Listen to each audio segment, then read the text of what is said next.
நாம் விசுவாசிகளான போது ரட்சிப்பு சமீபமாயிருந்ததை பார்க்கிலும் இப்பொழுது அது நமக்கு அதிக சமீபமாயிருக்கிறது. இரவு சென்று போயிற்று, பகல் சமீபமாயிற்று. ஆகையால் அந்தகாரத்தின் கிரியைகளை நாம் தள்ளிவிட்டு ஒளியின் ஆயுதங்களை தரித்துக் கொள்ள கடவோம். களியாட்டும் வெறியும் வேசித்தனமும் காமவிகாரமும் வாக்குவாதமும் பொறாமையும் உள்ளவர்களாய் நடவாமல் பகலிலே நடக்கிறவர்கள் போல சீராய் நடக்க கடவோம். துரிச்சைகளுக்கு இடமாக உடலை பேணாமல் இருந்து கர்த்தராகிய యేసు క్రీస్తుவை தரித்துக் కొள்ளுங்கள். మరియు మీరు కాలమునెరిగి నిద్ర మేలుకొని వేళ అయినదని తెలుసుకొని అలాగు చేయుడి. మనం విశ్వాసులమైనప్పటికంటే ఇప్పుడు రక్షణ మనకు మరి సమీపంగా ఉన్నది.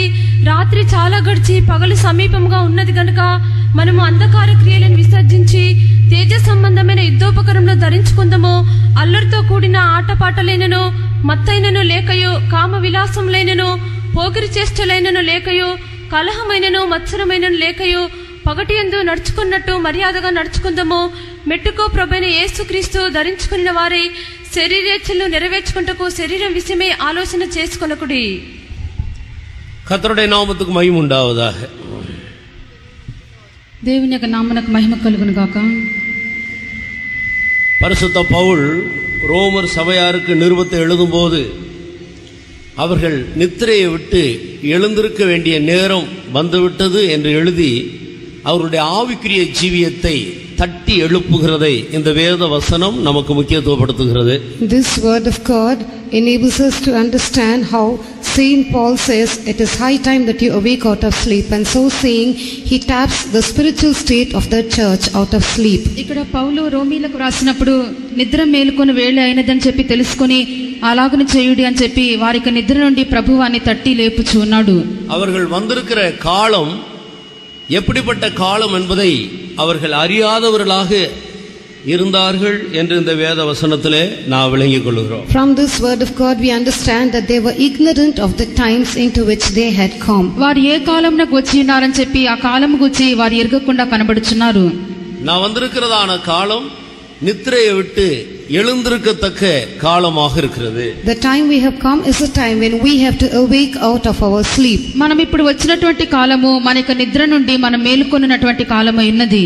இவர்கள் கர்த்தருடைய வருகையை பற்றியதான வெளிப்பாடு உள்ளவர்களாக இருந்தாலும் அதற்கு ஏற்ற ஒரு ஆயத்தம் இல்லாமல் தங்களுடைய ஆவிக்குரிய ஜீவியத்தில் சற்று அசதியாக நித்திரை செய்கிறவர்கள் போல காணப்படுகிறார்கள். Even though they had a revelation concerning the coming of the Lord, they were a little bit slack in their spiritual life and they were not watchful but were found sleeping. వారికి ప్రభు యొక్క రాకడను గుర్చినటువంటి ప్రకటన ఉండినప్పటికీ ఆత్మీయ జీవితం అందు వారు అశ్రద్ధగా ఉండినటువంటి వారే మేల్కొన్నటువంటి జీవితం లేకుండా నిద్రించినటువంటి అనుభవంలో కనబడుచున్నారు. நாம் விசுவாசிகளான போது ரட்சிப்பு நமக்கு சமீபமாக இருந்ததை பார்க்கிலும் இப்பொழுது நமக்கு அது அதிக சமீபமாக இருக்கிறது என்று எழுதுகிறார். He writes, for now is our salvation nearer than when we believed. మనము విశ్వాసులమైనప్పటికంటే ఇప్పుడు రక్షణ మనకు మరి సమీపంగా ఉన్నది. இந்த இடத்தில் ரட்சிப்பு என்று எழுதுவது ஒரு பாவி மனம் திரும்பி ரட்சிக்கப்படுவதை குறித்து அல்ல. Here salvation does not refer to a sinner repenting for his sins and getting saved. ఇక్కడ రక్షణ అని చెప్పినది ఒక పాపి తన యొక్క పాపముల నుండి రక్షించబడుటను సూచించటలేదు. ரட்சிக்கப்பட்டு ஞானஸ்நானம் பெற்று அபிஷேகம் பெற்று கர்த்தருடைய வருகையை எதிர்பார்த்து கொண்டிருக்கிறவர்களுக்கு தேவன் வைத்திருக்கிற சரீர மீட்பாகிய ரட்சிப்பு குறித்து பரிசுத்த பவுல் இங்கே இவர்களுக்கு எழுதி உணர்த்துகிறார் என்பதை நாம் அறிந்திருக்கிறோம். We understand that Saint Paul here writes and exhorts the people about the salvation, the redemption of our body which is kept for those who are already saved, water baptized and spirit baptized, waiting for the coming of the Lord. ఎవరైతే రక్షణ పొందుకొని బాప్తిసము పరిశుద్ధాత్మను పొందుకొని ప్రభు యొక్క రాకడ కొరకే వారు కనిపెట్టుచున్నారో అట్టి వారి కొరకు దేహ విమోచన అయినటువంటి రక్షణను గురించి ఇక్కడ వ్రాయబడి ఉన్నది. ரோமர் சபையார் மாத்திரமல்ல, நாமும் கூட ஒரு பெரிய நம்பிக்கை உள்ள ஒரு ஜீவியம் செய்து கொண்டிருக்கிறோம். Not only the church at Romans, we also are living a life with a great hope. రోమా సంఘస్థులు మాత్రమే కాదు, మనము కూడా ప్రభు యొక్క రాకడను గురించినటువంటి గొప్ప నిరీక్షణతోనే మనం సాగుచున్నాము. கர்த்தராகிய இயேசு கிறிஸ்து வர தாமதித்தால் அவர் வரும்போது உயிர்த்தெழுந்து அவரை சந்திக்கக்கூடிய ஒரு நிலையில் நாம் ஆயத்தமாகி இல்லாவிட்டால் கிறிஸ்து இயேசுவுக்குள் தேறினவர்களாக நாம் மரிக்க வேண்டும். If the Lord Jesus Christ his coming tarries then we should be found in a state of dying in the Lord, and we should be found in a state of getting resurrected to become those of His image. ప్రభు యొక్క రాకడ ఆలస్యమైనట్లయితే మనమందరం కూడా ఆయన యొక్క సారూప్యం మనం ధరించుకొని ప్రభు వచ్చినప్పుడు మనం పునరుద్ధానం చెందిన వారంగా కనబడి నిమిత్తము మనం ప్రభునందుండి ఆయన యందు మనం మరణింపవలసి ఉన్నది. நாம் மரிப்பதற்கு முன்பாக கர்த்தருடைய வருகை சீக்கிரம் இருக்குமானால் நாம் உயிரோடு மறுரூபமாகி அவர் இருக்கிற வண்ணமாக நாம் அவரை தரிசிக்க வேண்டும். If the coming of the Lord is at hand, even before we die, if the Lord appears, we should be able to meet Him as He is, being transformed at His appearing. మన యొక్క మరణంకు ముందుగానే ప్రభు యొక్క రాకడ వచ్చినట్లయితే మనం ఉన్నట్లుగానే మన ప్రభు పోలే మనం మార్చబడి ఆయన యొక్క రాకడ యందు మనం రూపాంతర పడినటువంటి అనుభవం మనకు ఉండవలెను. இப்படி ஒரு ஆழமான நம்பிக்கையோடு ஒரு சாலமான நம்பிக்கையோடு நாம் ஜீவித்துக் கொண்டிருக்கிறோம். In this manner we are living with a deep hope, a vast hope. ఇటువంటి ఒక లోతైనటువంటి నిరీక్షణతో ఒక విశాలమైనటువంటి నిరీక్షణతో మనం జీవించున్నాము. கர்த்தராகிய இயேசு கிறிஸ்து வரும் பொழுது ஊழியக்காரர்கள் மத்தியிலிருந்து ஒரு கூட்டத்தாரும் விசுவாசிகள் மத்தியிலிருந்து ஒரு கூட்டத்தாரும் அவரை சந்திக்க போகிறார்கள். When the Lord Jesus shall appear, one group of the servants of God and one group from among the believers are going to meet Him. ప్రభువైన యేసుక్రీస్తు ప్రత్యక్షమైనప్పుడు సేవకుల్లో నుండి ఒక గుంపు వారు విశ్వాసుల్లో నుండి మరొక గుంపు వారు ప్రభువుని ఎదుర్కొనుటకు వారు సిద్ధంగా ప్రభువుని చేరుదురు. அவர்களுடைய சரீர மீட்பாகிய ரட்சிப்பு மிகவும் சமீபமாக இருக்கிறது. Their salvation, which is the redemption of their body, is at hand. వారి యొక్క దేహ విమోచనైనటువంటి రక్షణ మరి సమీపముగా ఉన్నది.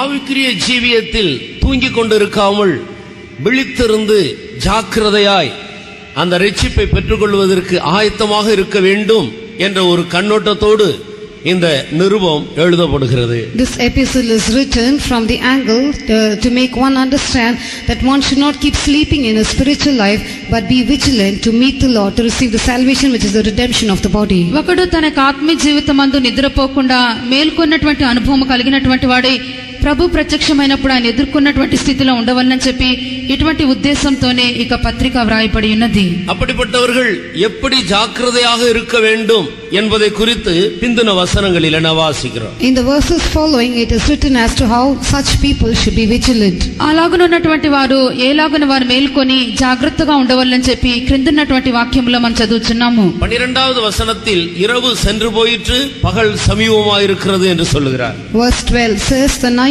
is fast spent, the day is at hand. 12వ వాక్యమందు రాత్రి చాలా గడిచి పగలు సమీపముగా ఉన్నది. ஒரு இரவை குறித்தும் ஒரு பகலை குறித்தும் அவர்களுக்கு எழுதி ஆனபடியினால் நாம் அந்தகாரத்தின் கிரியைகளை நம்மை விட்டு தள்ளிவிட்டு ஒளியின் ஆயுதத்தை தரித்துக் கொள்ள வேண்டும். He writes to them about a day and about a night, and then says, let us therefore cast off the works of darkness and put on the armor of light. ఒక రాత్రిని గూర్చియు ఒక పగలును గూర్చియు వ్రాసిన పిమ్మట కనుక మనము అంధకార క్రియలను విసర్జించి తేజ సంబంధమైనటువంటి యుద్ధోపకరణములను ధరించుకుందామని చెప్పి ఉన్నాడు. అంధకారத்தின் கிரியைகள் என்ன என்றும் ஒளியின் ஆயுதம் என்ன என்றும் கடைசி 2 வசனங்களிலே நாம் வாசித்து விளங்கிக் கொள்கிறோம். In the last 2 verses of the chapter we can read and understand what the works of darkness are and what the armor of light is. ఈ అధ్యాయం యొక్క చివరి 2 వాక్యములందు అంధకార క్రియలు ఏమై ఉన్నవి, తేజ సంబంధమైనటువంటి యుద్ధోపకరణములు ఏమై ఉన్నవని చెప్పి వ్రాయబడి ఉన్నది. இப்பொழுது நாம் எல்லாரும் 12వ వాక్యం మీద మన యొక్క శ్రద్ధ మనం నిలిపెదము. இரவு சென்று போயிற்று பகல் சமீபமாக இருக்கிறது. The night is fast spent, the day is at hand. రాత్రి చాలా గడిచి పగలు సమీపముగా ఉన్నది. இவர் இங்கே சொல்லுகிறாரே இரவு என்று. இந்த இரவு எதை காட்டுகிறது? He speaks here of night. What does this night show? ఇక్కడ రాత్రి అని చెప్పుచున్నాడే, ఇక రాత్రి దేనిని సూచించున్నది? இரவை நாம் ராக்காலம் என்று சொல்லுகிறோம். Night is called the period of darkness. రాత్రి అని చెప్పినప్పుడు మనం అది రాత్రి కాలము చీకటి కాలం అని చెప్పుచున్నాము. வேதத்தில் 3 விதமான ராக்காலங்களை குறித்து நாம் படிக்கலாம். In the word of God we read of 3 kinds of night. మన వాక్యమందు 3 విధమైనటువంటి రాత్రి కాలములను గురించి మనం చదువుచున్నాము. இங்கே சொல்லப்பட்டிருக்கிற இந்த ராக்காலம் எதை குறிக்கிறது? The night which is mentioned here, what does it signify? ఇక్కడ చెప్పబడినటువంటి ఇక రాత్రి దేనిని సూచించున్నది? இங்கே சொல்லப்பட்டிருக்கிறதான பகல் எதை குறிக்கிறது? What does the day mentioned here refer to? ఇక్కడ చెప్పబడినటువంటి పగలు దేనిని సూచించున్నది? நாம் எப்படி நம்மை ஆயத்தப்படுத்திக் கொள்ள வேண்டும்? How should we prepare ourselves? ఏలాగున మనలను సిద్ధపరచుకొనవలెను? முதலாவது ராக்காலம் என்று சொல்லுவது ஒவ்வொரு நாளும் நாம் சந்தித்தும் அனுபவித்து வருகிற இரவு நேரத்தை காட்டுகிறது. Firstly, night speaks of the night which we face and experience each and every day. ఒకటి రాత్రి అని చెప్పగా ప్రతి దినం కూడా మనము సంధించినటువంటి రాత్రి కాలం నది సూచించున్నది. கடந்த இரவை நாம் முடித்துவிட்டு இப்போது ஒரு பகலுக்குள்ளே நாம் பிரவேசித்திருக்கிறோம். We have finished the night of yesterday and now we have entered into a new day. గత రాత్రి మనం దాటి ఉన్నాము, ఇప్పుడు ఒక పగల్లోనికి మనం ప్రవేశించి ఉన్నాము. சில மணி நேரங்களுக்கு பிறகு மறுபடியும் நாம் ஒரு இராக்காலத்தை சந்திப்போம். After a few hours we will once again enter into another night. ఇప్పుడు మరికొన్ని గంటల సమయంలో పిమ్మట మరొక రాత్రిలోనికి మనం ప్రవేశించదము. இப்படி ஒவ்வொரு நாளும் ஒரு இரவையும் பகலையும் நாம் மாறி மாறி சந்தித்துக் கொண்டு வருகிறோம். In this manner every day we keep on facing a night and a day one after the other. ఇలాగన ప్రతి దినం కూడా ఒక రాత్రి ఒక పగలు ఒక రాత్రి ఒక పగలును మనం ఎదుర్కొనుచున్నాము. இது முழு உலகத்தில் உள்ள எல்லா ஜனங்களுக்கும் தேவன் நியமித்த ராக்காலம். This is a night which God has appointed for all people in the world. ఇది లోకంలో ఉన్నటువంటి జనులందరికీ కూడా ప్రభు నియమించినటువంటి రాత్రి ఉన్నది. இந்த ராக்காலம் மனிதன் இளைப்பாறும்படியாக தேவனால் கொடுக்கப்பட்டது. This night time is given by God for man to rest. ఈ యొక్క రాత్రి కాలము మనుషుడు విశ్రాంతి పొందు నిమిత్తము ప్రభు చేత అనుగ్రహింపబడి ఉన్నది. பகல் காலம் மனிதன் தன்னுடைய பண்ணைக்கும் வேலைக்கும் போய் அவன் பிரயாசப்படும்படியாக கொடுக்கப்பட்டிருக்கிறது. The day time is given for man to go to his husbandry or to his work and to work. పగలు కాలం అన్నటువంటిది మనుషుడు తనకు ఉద్యోగంనకు తనకు పనికి వెళ్లి దాని పనిచేయ నిమిత్తమే ఇవ్వబడి ఉన్నది. மறுபடியும் இரவு வரும்போது மனிதன் இளைப்பாற போகிறான். ஆனால் மிருகங்கள் எல்லாம் அந்த இரவு நேரத்தில் தங்களுக்கு வேண்டிய ஆகாரத்தை பெற்றுக்கொள்ளும்படி அவைகள் பூமியிலே உலாவிக் கொண்டிருக்கிறது. Once again when the night comes, man goes back to sleep to rest, but all the beasts of the field come out in the night to search the prey. రాత్రి కాలం వచ్చినప్పుడు మనుషుడు మరలా విశ్రాంతి పొందుటకు వెళ్ళుచున్నాడు. అయితే భూమి మీద ఉన్నటువంటి మృగములన్నీ కూడా వాటి యొక్క ఎరను పట్టుకొని నిమిత్తము ఆహారం నిమిత్తమై వెతుకులాడుచు ఉన్నవి. 104வது சங்கீதத்திலே நாம் அதை குறித்து அப்படி படிக்கிறோம். This is what we read in Psalm 104. 104వ కీర్తనలో మనం ఇలాగనే చదువుచున్నాము. 20வது வசனத்தை வாசியுங்கள். Read verse 20. 20వ వాక్యము. நீர் இருளை கட்டளையிடுகிறீர், ராக்காலமாகும், அதிலே சகல காட்டு ஜீவன்களும் நடமாடும். Thou makest darkness and it is night, wherein all the beasts of the forest do creep forth. தொடர்ந்து வாசியுங்கள். பாலசிங்கங்கள் இரைக்காக கெர்ச்சித்து தேவனால் தங்களுக்கு ஆகாரம் கிடைக்கும்படி தேடும். சூரியன் உதைக்கையில் அவைகள் ஒதுங்கி தங்கள் தாபரங்களில் படுத்துக்கொள்ளும். The young lions roar after their prey and seek their meat from God. The sun ariseth, they gather themselves together and lay them down in their dens. அப்பொழுது மனுஷன் சாயங்காலம் மட்டும் தன் வேலைக்கும் தன் பண்ணைக்கும் புறப்படுகிறான். Man goeth forth unto his work and to his labor until the evening. Verse 23. సాయంకాలం వరకు పాటుపడి తమ పనులను జరుపుకొనుటకై మనుషులు బయలు వెళ్ళుదురు. இப்படி இரவையும் பகலையும் ஆண்டவர் மனிதனுக்கும் காட்டு மிருகங்களுக்கும் கொடுத்திருக்கிறார். In this manner the Lord has given night and day both to man and to the beasts of the field. ఇలాగన రాత్రిని పగలును దేవుడు మనుషునికి అడవి జంతువులకు కూడా అనుగ్రహించుచున్నాడు. இது ஒரு ராக்காலம். This is one kind of night. ఇది ఒక రాత్రి కాలము. இரண்டாவது ராக்காலம் என்று சொல்லுவது The second kind of night, రెండవ రాత్రి అని చెప్పినది கைவிடப்பட்ட சபைக்கு இந்த பூமியில் காணப்பட போகிற 7 வருட உபத்திரவ காலங்களை காட்டுகிறது. it shows the 7 years of tribulation which the left behind church will undergo in this world after the coming of the Lord. విడువబడినటువంటి సంఘము ప్రభు యొక్క రాకడ పిమ్మట వెళ్ళినటువంటి 7 సంవత్సరముల శ్రమల కాలం నది సూచించినది. கர்த்தருடைய வருகையில் எடுத்துக்கொள்ளப்படாமல் அபூரணராக ஜீவித்து கைவிடப்பட்டதான தேவனுடைய ஜனங்கள், முழு உலகத்தில் உள்ளதான புறஜாதியார்கள் உபத்திரவத்துக்குள்ளாக கடந்து போவார்கள். All the children of God who did not live a perfect and a complete life and those who are left behind at the coming of the Lord along with the other Gentiles of this world will go through a period of tribulation. ప్రభు యొక్క రాకడకై సిద్ధపడకుండా అసంపూర్ణులుగా వారు జీవించి ఉండి ఎవరైతే ఆయన యొక్క రాకడి యందు చేయి విడవబడినటువంటి స్థితిలో కనబడుచున్నారో వారును లోకంలో ఉన్నటువంటి జనులందరిని కూడా కలిపి అందరూ ఒక శ్రమల కాలం ద్వారా వారు దాటి వెళ్ళుదురు. முதல் 3 வருடம் அது புறஜாதியார்களுக்கு உள்ள ராக்காலமாக இருக்கும். The first 3.5 years would be the night meant for the Gentiles. మొదటి 3.5 సంవత్సర కాలము అన్యజనులకు రాత్రి కాలంగా ఉండును. அதன் பிறகு உள்ள இரண்டாவது 3.5 வருட காலங்கள் யூதர்களுக்கு உள்ள ராக்காலமாக இருக்கும். The second 3.5 years shall be a night for the Jews. రెండవ 3.5 సంవత్సరముల శ్రమల కాలము యూదులకు అది శ్రమలుగా ఉండును. எப்படியாயினும் கர்த்தருடைய வருகையில் கைவிடப்பட்டவர்கள் இந்த ராக்காலத்துக்குள்ள கடந்து போக வேண்டும். அது பயங்கரமான உபத்திரவம் நிறைந்த காலங்களாக இருக்கும். By any means, all those who are left behind at the coming of the Lord will have to certainly go through this period of night time, and it will be a severe time of tribulation. ఎలాగైనప్పటికీ సరే ప్రభు యొక్క రాకడలో ఎత్తబడకుండా ఎవరైతే విడవబడుచున్నారో వారందరూ కూడా ఇటువంటి శ్రమల కాలమైన రాత్రి కాలంలో వారు పడి వెళ్ళవలెను. అది చాలా భయంకరమైనటువంటి రాత్రి కాలంగా ఉండును. எனவே இரண்டாவது ராக்காலம் என்று சொல்லுவது உபத்திரவ காலத்தை காட்டுகிறது என்பதை நாம் விளங்கிக் கொள்வோமா? So let us understand that the night of the second type is the tribulation period. అందుచేత రెండవదిగా రాత్రి కాలము అని మనం చెప్పినప్పుడు అది శ్రమల కాలంను సూచించినదని చెప్పి మనం తెలుసుకుందాము. அதை குறித்து ஏசாயா தீர்க்கதரிசி 60ஆம் அதிகாரம் 2வது வசனத்தில் தெளிவாக எடுத்து எழுதுகிறார். About this, Isaiah the prophet writes out clearly in Isaiah chapter 60 verse 2. దీనిని గురించి యెషయా ప్రవక్త యెషయా 60వ అధ్యాయము 2వ వాక్యం అందు స్పష్టంగా వ్రాసి ఉన్నాడు.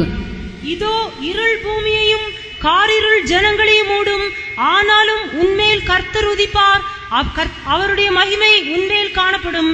For behold, the darkness shall cover the earth, and gross darkness the people, but the Lord shall arise upon thee, and his glory shall be seen upon thee.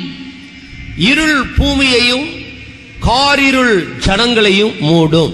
The darkness shall cover the earth, and gross darkness the people. చూడుము, భూమిని చీకటి కమ్ముచున్నది, కటిక చీకటి జనములను కమ్ముచున్నది.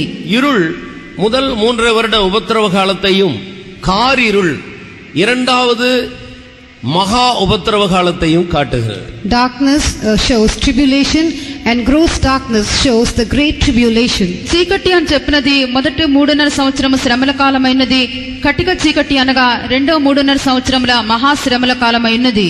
இதை குறித்து வேதத்தில் Amos தீர்க்கதரிசி சொல்லும்போது இதை ஒரு கடுமையான பஞ்ச காலம் என்று எழுதுகிறார். Writing about this in the word of God, Amos the prophet says that it shall be a great famine. దీనిని గూర్చి ఆమోస్ ప్రవక్త తన యొక్క గ్రంథమందు వ్రాసినప్పుడు ఇది చాలా భయంకరమైనటువంటి క్షామముగా ఉండునని చెప్పి తెలియపరిచి ఉన్నాడు. இதோ தேசத்திலே நான் ஒரு பஞ்சத்தை அனுப்ப போகிறேன். Behold, I will send a famine in the land. రాబో దినములందు దేశంలో నేను క్షామం పుట్టింతును.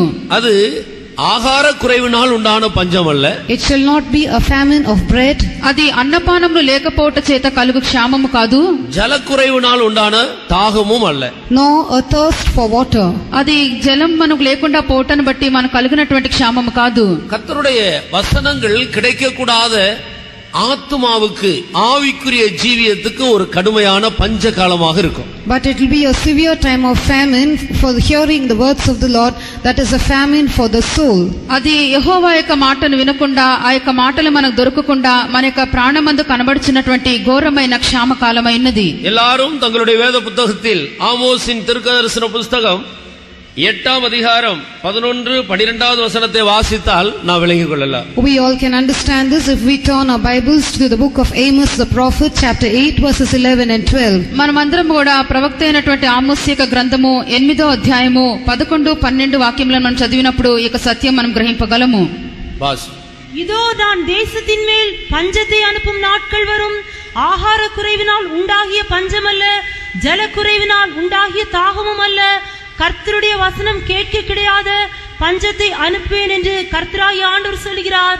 அப்பொழுது அவர்கள் கர்த்தருடைய வசனத்தை தேட ஒரு சமுத்திரம் தொடங்கி மறு சமுத்திரம் மட்டும், வடதிசை தொடங்கி கீழ்த்திசை மட்டும் அலைந்து திரிந்தும் அதை கண்டடையாமல் போவார்கள். Behold, the days come, saith the Lord God, that I will send a famine in the land, not a famine of bread, nor a thirst for water, but of hearing the words of the Lord.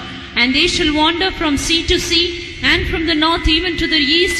They shall run to and fro to seek the word of the Lord, and shall not find it. நாம் இருக்கிற இந்த காலம் பிதாவை எங்கும் தொழுது கொள்ளுகிற காலமாக இருக்கிறது. This time wherein we are living is a time when people shall worship the Father in every place. మనము ఇప్పుడున్నటువంటి కాలము తండ్రిని ప్రతి స్థలంలో కూడా ఆరాధించినటువంటి కాలమైనది. கிராமங்கள் தோறும் பட்டணங்கள் தோறும் ஆண்டவர் தேவனை ஆராதிக்கும்படி நமக்கு விசுவாச வீடுகளை கொடுத்திருக்கிறார். God has given us faith homes in every village and city that we might worship God. ప్రతి పట్టణంలోనూ ప్రతి గ్రామంలోనూ మనకు దేవుని ఆరాధించిన నిమిత్తము ప్రభు మనకు విశ్వాస గృహములను అనుగ్రహించి ఉన్నాడు. இவ்வளவு பக்கமாக இருந்தாலும் எல்லா கூட்டங்களிலே வந்து தேவனை ஆராதிப்பதற்கும் தியானிப்பதற்கும் பலரும் கஷ்டப்படுகிறது உண்டு. Even though we have faith homes nearby and when we have all conveniences, there are still some people who find it very difficult to come to the service and worship God. ఇలాగన మనకు సమీపంగా విశ్వాస గృహంలో ఉండినప్పటికీ మనం బయలుదేరి దేవుని యొక్క సన్నిధికి ఆరాధించడానికి వచ్చటకు అనేకులు కష్టపడుచున్నారు. வந்தாலும் மிகவும் தாமதமாக வருகிற பலர் உண்டு.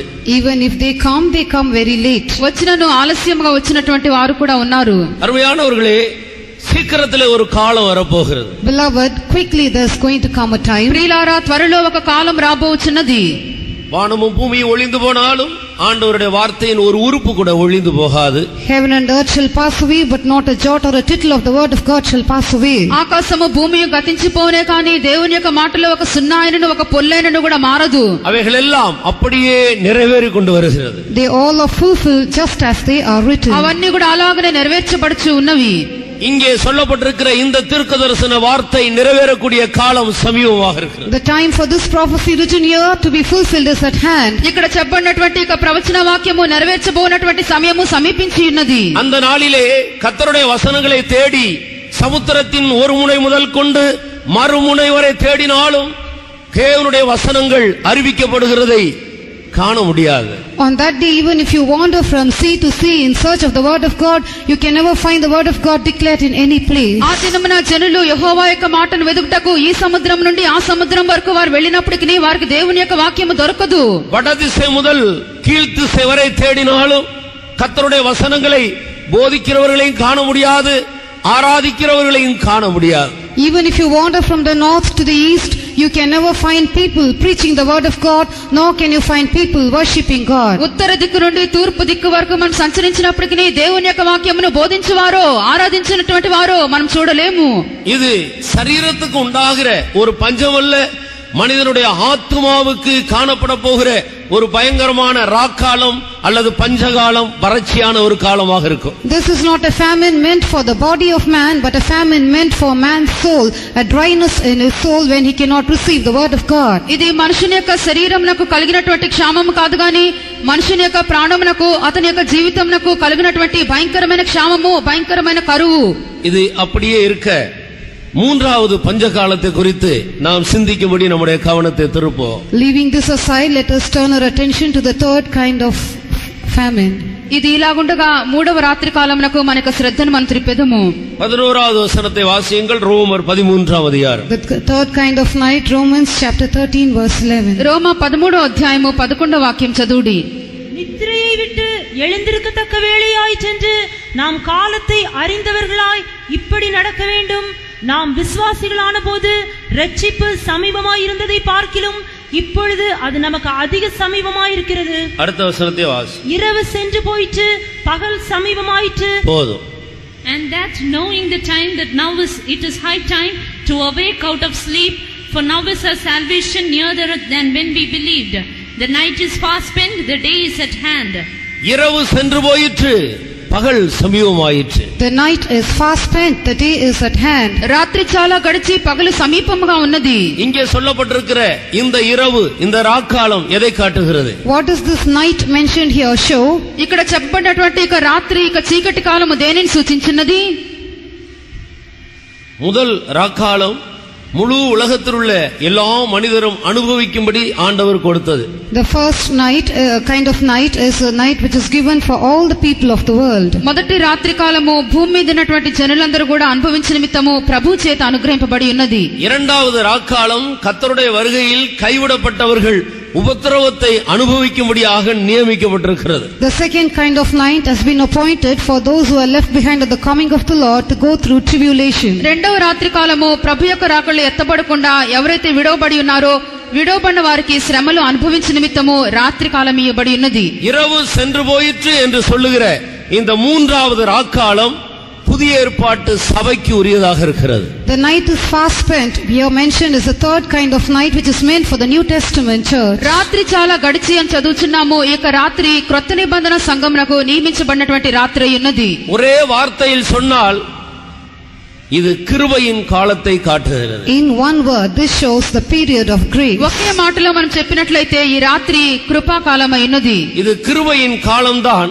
அதே நேரத்தில் சபைக்காக வைக்கப்பட்டிருக்கிற ராக்காலமாக இருக்கிறது. It is true that this is a dispensation of grace. At the same time, it is a night kept for the church. ఇది కృపాకాలము, అది నిజమే. ఆయనను సంఘం నిమిత్తం ఉంచబడినటువంటి రాత్రి కాలమై ఉన్నది. இந்த ராக்காலத்தில் தேவனுடைய ஜனங்கள் கிருபையை பற்றிக்கொண்டு இதை மேற்கொள்ள வேண்டியது அவசியமாக இருக்கிறது. At this time of night, it is necessary that the church of God, the people of God, cleave unto the grace of God and overcome. ఈ యొక్క రాత్రి కాలమందు సంఘం అంతటి కూడా కృపను వారు చేపట్టి వారు జయించడం అవసరమైనది. மனிதனுடைய சொந்த முயற்சியினால் ஒரு மனிதன் இந்த காலத்தை கடந்து செல்ல முடியாது. A man cannot cross over this age by his own effort. మనుషుడు తన యొక్క సొంత ప్రయత్నమును బట్టి ఈ కాలమును దాటలేడు.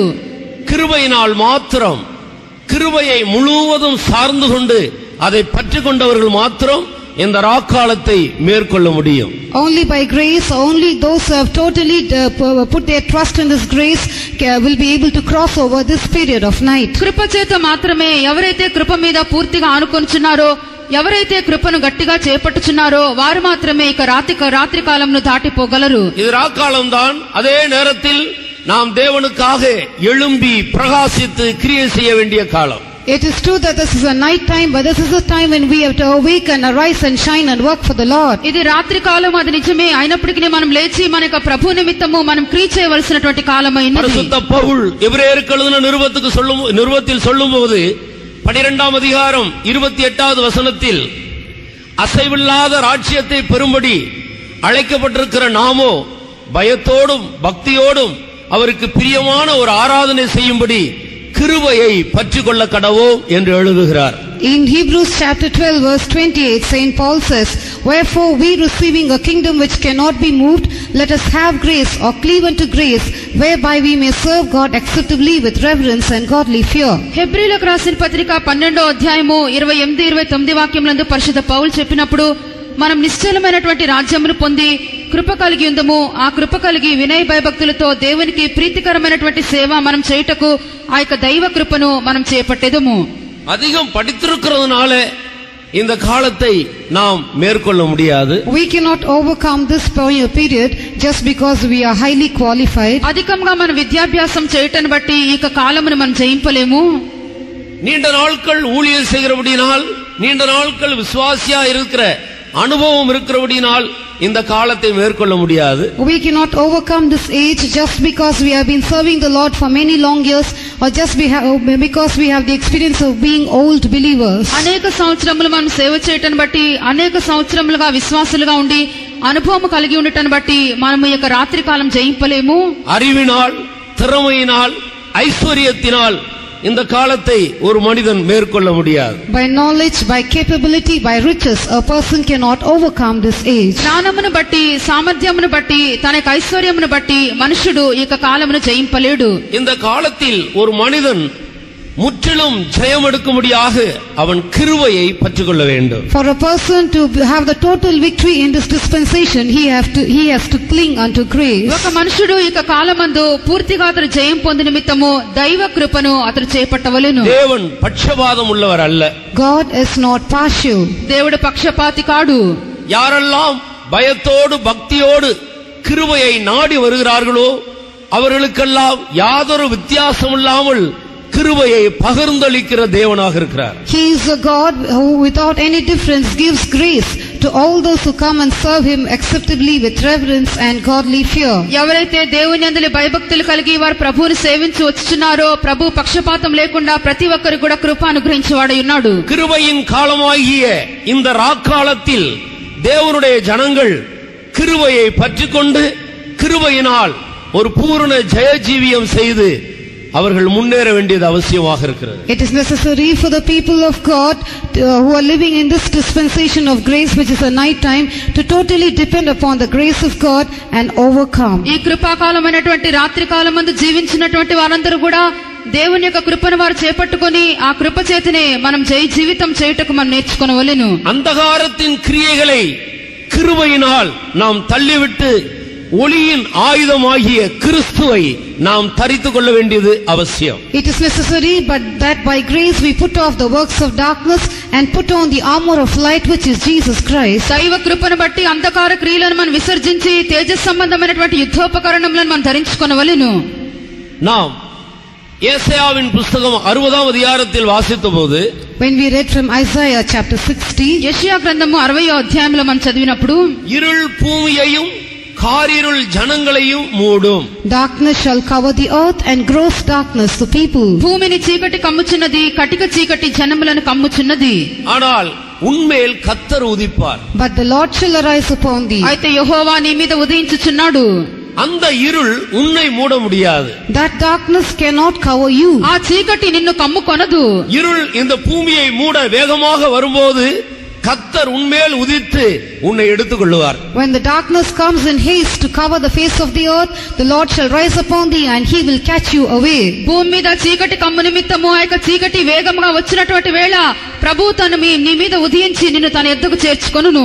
எழும்பி பிரகாசி, உன் ஒளி வந்தது. Arise, shine, for thy light is come. లెమ్ము తేజరిల్లుము, నీకు వెలుగు వచ్చి ఉన్నది. தேவனுடைய ஊழியர்களும் தேவனுடைய ஜனங்களும் எழும்பி பிரகாசிக்க வேண்டிய ராக்காலம் இதுவே.